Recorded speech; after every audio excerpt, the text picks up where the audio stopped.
Last year, 149 women killed by their partners. That's what the new gender equality minister was saying, Elisabeth Moreno, those figures. What do you make of this bill, and do you think it'll help bring that number down? Thank you for having me. We don't think that the bill is enough. It's a good initiative, but we don't think it's enough by itself to bring those numbers down, because we have lots of raised questions about the funding and the budget. It's been a while that we are demanding a sufficient budget, because the justice is understaffed and underfunded, the police as well, and everybody is undertrained. A lot of women go to complain about being, for example, under threat, and they don't. The complaint is not treated well. It's not well received. So it's good to put some laws in practice, but we need the money, the budget, for structurally changing, training the police and the justice, and even the medical professionals, and also having more money for shelters, because and also facilitating and improving the complaint with the police, because the police is not well trained, and there's not enough police to treat all the complaints. Now, recently, when France was in lockdown, domestic violence is thought to have gone up quite significantly, up 30%, according to some reports. What would you say the situation is like now? Has it improved since the end of lockdown?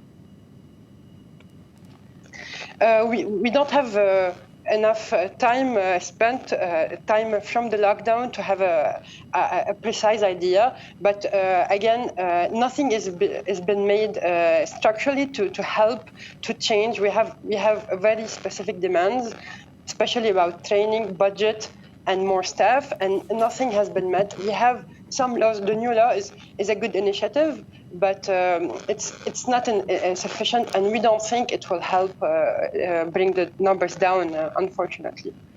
So when you talk of a lack of staff, a lack of funds, where is the resistance coming from, in your opinion? From the French government? Yes, the French government is... They do a lot of marketing. They say, oh, we're going to do this and we're going to put some laws in place. So they are good in announcing laws, but they are not putting the budget necessary in all the different areas that is needed.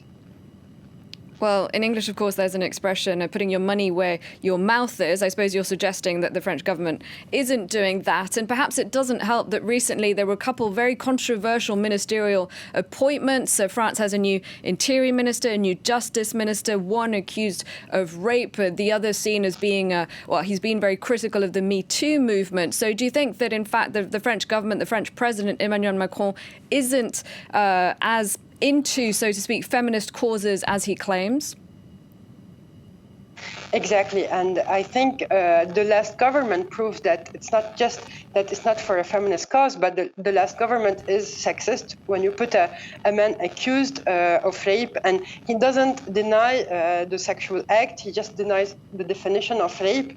And when you put a serious misogynist that have an anti-Me Too statement as a Ministry of Justice, and as I said, it's been decades that we are saying that the police is not well trained and funded for dealing with, for fighting violence against women, and the justice system as well. And when you put the head of both systems as people who are clearly not feminist, this poses a lot of problem. And I think,